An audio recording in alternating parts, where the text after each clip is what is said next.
नमस्कार. 8:30च्या बातमीपत्रात मी शैलेश पेठे आपलं स्वागत करतो. सुरुवातीला एक नजर ठळक बातम्यांवर.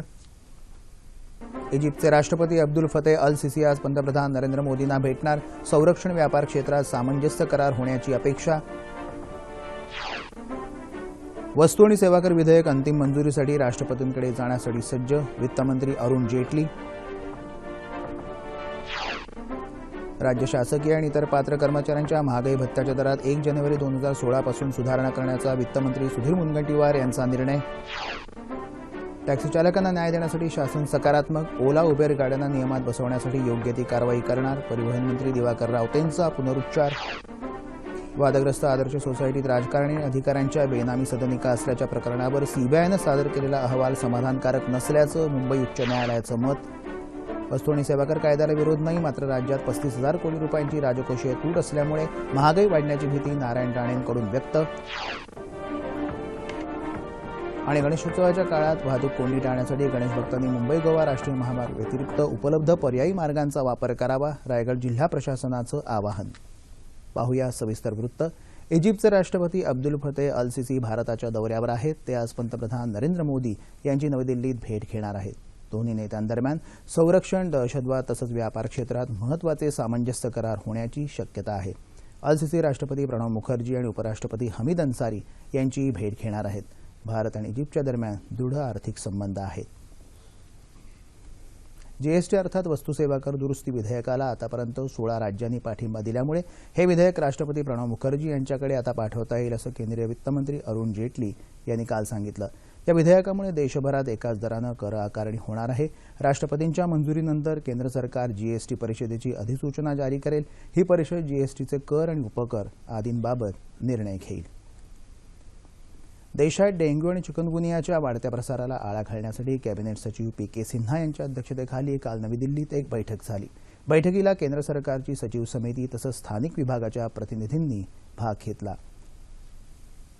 डेंग्यू आणि चिकनगुनियाच्या आजाराला अटकाव करण्यासाठी प्रतिबंधित उपाययोजना करण्याबाबत सिन्हा यांनी सूचना दिल्या.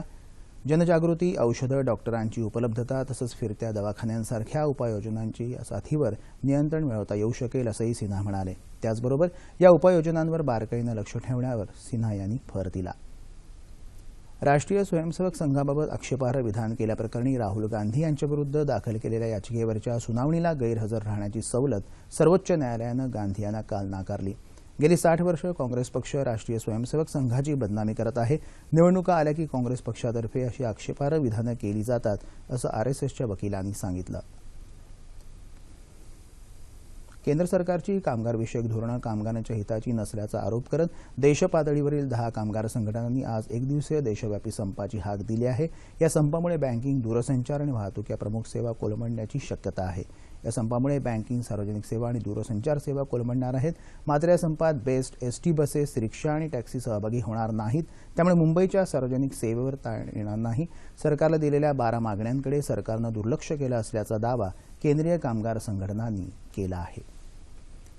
राज्याच्या सुरक्षेसाठी फोर्स वन दलाच्या आधुनिकीकरणाचे सर्वतोपरी प्रयत्न करणार असल्याची ग्वाही मुख्यमंत्री देवेंद्र फडणवीस यांनी दिली. मुंबईत गोरेगाव इथं काल 85 कोटी रुपये खर्चून बांधण्यात आलेल्या फोर्स वन प्रशासकीय इमारत, वसतिगृह तसंच अधिकारी आणि कर्मचाऱ्यांच्या निवासस्थानांचा उद्घाटन सोहळा मुख्यमंत्र्यांच्या हस्ते झाला. त्यावेळी ते बोलत होते. राज्याच्या सुरक्षेसाठी शासन कधीही तडजोड करणार नाही असं मुख्यमंत्र्यांनी स्पष्ट केलं. महाराष्ट्राकडे फोर्स वनसारखं सक्षम दल असल्यामुळे आपण कोणत्याही हल्ल्याला प्रत्युत्तर देऊ शकतो असंही मुख्यमंत्री म्हणाले.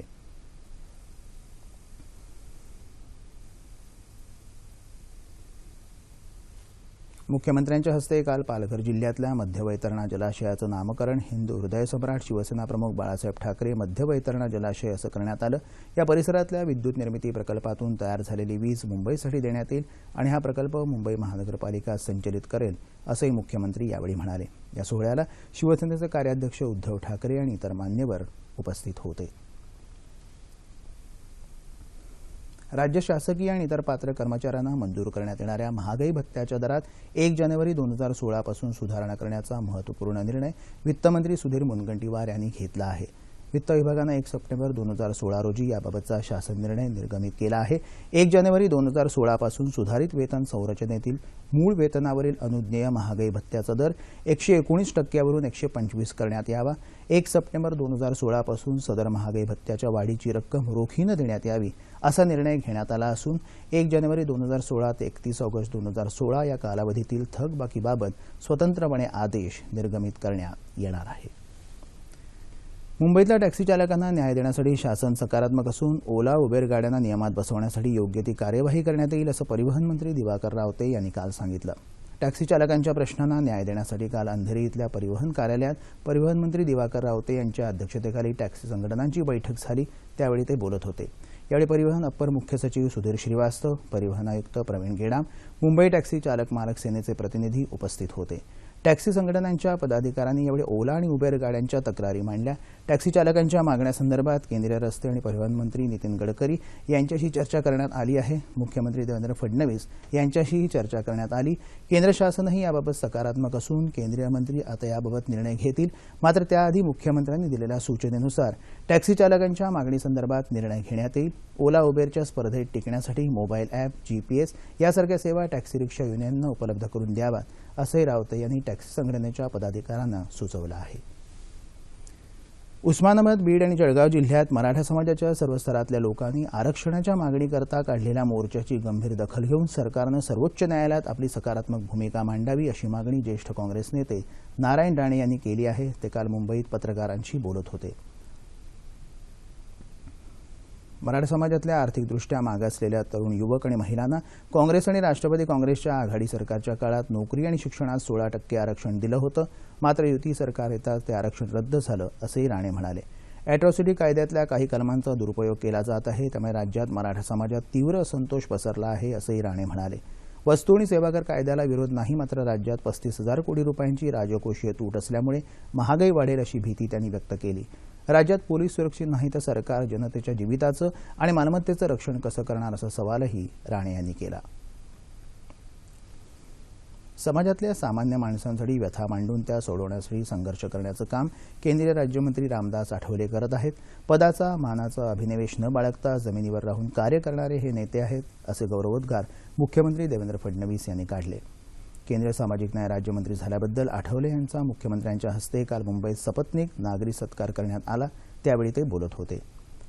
आठवले यांनी नेहमी स्वतःपेक्षा समाजाच्या कार्यकर्त्यांच्या हितासाठी काम केलं आहे. एक उत्तम नेते असण्याबरोबर ते उत्तम व्यक्तीही आहेत असंही मुख्यमंत्री म्हणाले. नागरी सत्कारांपेक्षा काम करण्यावर माझा भर असून डॉ. बाबासाहेब आंबेडकरांचं स्वप्न पूर्ण करण्यासाठी मंत्रिपदाचा वापर करणार असं आठवले यांनी यावेळी सांगितलं.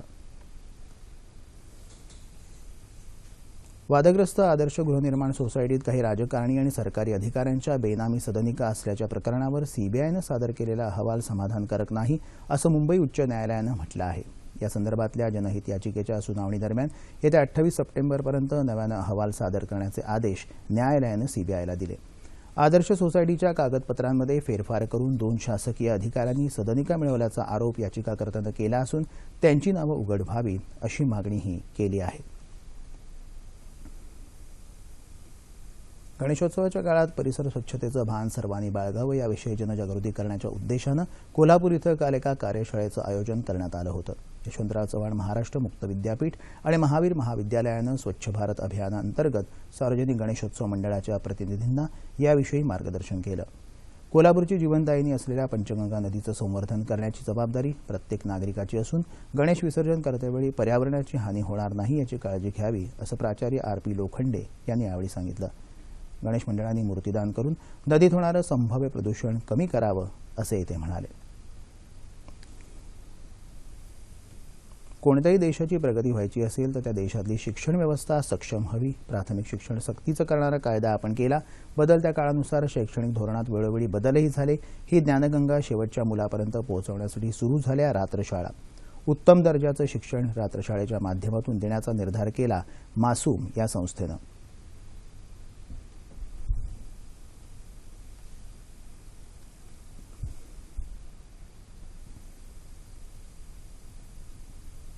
कहीं ना कहीं काम करते हैं, कोई डोमेस्टिक सर्वेंट है तक तो कोई कहीं पे कुरियर बॉय है, कोई शॉपकीपर्स हैं।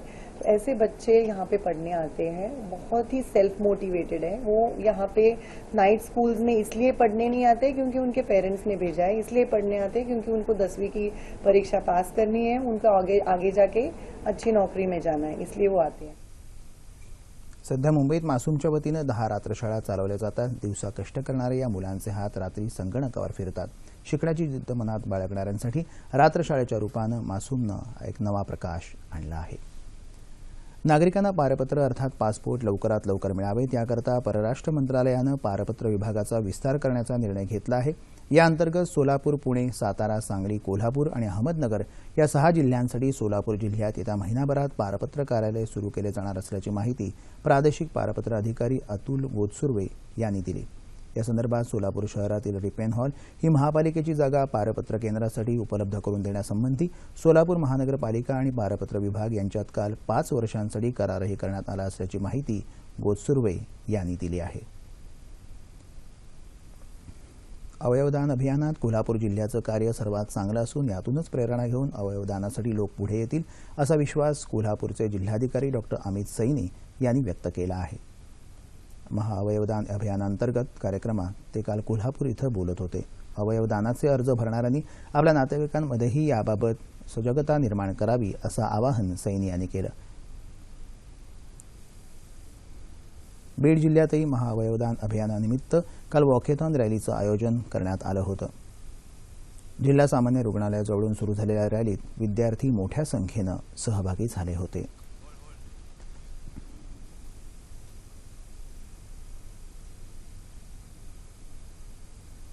गणेशोत्सवाच्या काळात मुंबई गोवा राष्ट्रीय महामार्गावर वाहनांची संख्या वाढल्याने दरवर्षी वाहतूक कोंडीची समस्या उद्भवते. ती टाळता यावी याकरता कोकणात जाणाऱ्या गणेश भक्तांनी मुंबई गोवा राष्ट्रीय महामार्गाव्यतिरिक्त मुंबई पुणे द्रुतगती मार्गावरील उपलब्ध पर्यायी मार्गांचा वापर करावा असं आवाहन रायगड जिल्हा प्रशासनाच्या वतीनं करण्यात आलं आहे. पर्याय असे असतील: मुंबई खालापूर, पाली, फाटा, वाकण, माणगाव, महाड, सातारा, उंब्रज, पाटण, चिपळूण, सातारा कराड, कोल्हापूर, मलकापूर, अंबाघाट मार्गे रत्नागिरी, सातारा कराड, कोल्हापूर, राधानगरी मार्गे कणकवली, सातारा कराड, कोल्हापूर, गगनबावडा मार्गे कणकवली, सातारा कराड, कोल्हापूर, आंबोली मार्गे सावंतवाडी असे पर्यायी मार्ग असणार आहेत. मुंबईतल्या सुप्रसिद्ध लालबागच्या राजाचा मुखदर्शन सोहळा माध्यमांसाठी काल खुला करण्यात आला. यंदाचं लालबागच्या राजाचं हे 83वं वर्ष आहे.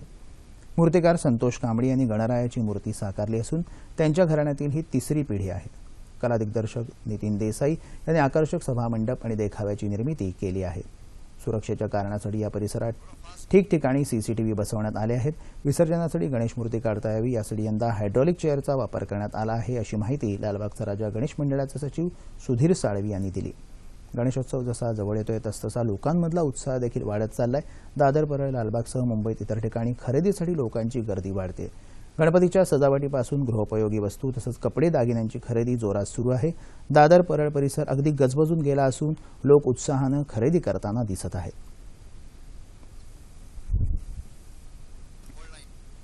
हवामान. कर्नाटक किनारपट्टी ते केरळ किनारपट्टीपर्यंत कमी तीव्रतेचा कमी दाबाचा पट्टा तयार झाला आहे. येत्या 24 तासात कोकणात बऱ्याच ठिकाणी, विदर्भात काही ठिकाणी तर मध्य महाराष्ट्र आणि मराठवाड्यात तुरळक ठिकाणी पाऊस पडण्याची शक्यता हवामान खात्यानं वर्तवली आहे. ठळक बातम्या पुन्हा एकदा. इजिप्तचे राष्ट्रपती अब्दुल फतेह अल सिसी आज पंतप्रधान नरेंद्र मोदींना भेटणार. संरक्षण व्यापार क्षेत्रात सामंजस्य करार होण्याची अपेक्षा. वस्तू आणि सेवा कर विधेयक अंतिम मंजुरीसाठी राष्ट्रपतींकडे जाण्यासाठी सज्ज. वित्तमंत्री अरुण जेटली. राज्य शासकीय आणि इतर पात्र कर्मचाऱ्यांच्या महागाई भत्त्याच्या दरात 1 जानेवारी 2016 पासून सुधारणा करण्याचा वित्तमंत्री सुधीर मुनगंटीवार यांचा निर्णय. टॅक्सी चालकांना न्याय देण्यासाठी शासन सकारात्मक. ओला उबेर गाड्यांना नियमात बसवण्यासाठी योग्य ती कारवाई करणार. परिवहन मंत्री दिवाकर रावतेंचा पुनरुच्चार. वादग्रस्त आदर्श सोसायटीत राजकारणी अधिकाऱ्यांच्या बेनामी सदनिका असल्याच्या प्रकरणावर सीबीआयनं सादर केलेला अहवाल समाधानकारक नसल्याचं मुंबई उच्च न्यायालयाचं मत. वस्तू आणि सेवा कर कायद्याला विरोध नाही, मात्र राज्यात 35,000 कोटी रुपयांची राजकोषीय तूट असल्यामुळे महागाई वाढण्याची भीती नारायण राणेंकडून व्यक्त. आणि गणेशोत्सवाच्या काळात वाहतूक कोंडी टाळण्यासाठी गणेश भक्तांनी मुंबई गोवा राष्ट्रीय महामार्गाव्यतिरिक्त उपलब्ध पर्यायी मार्गांचा वापर करावा. रायगड जिल्हा प्रशासनाचं आवाहन. याबरोबरच हे बातमीपत्र संपलं. पुन्हा भेटूया सकाळी 11:30 वाजता सह्याद्री वाहिनीवर. नमस्कार.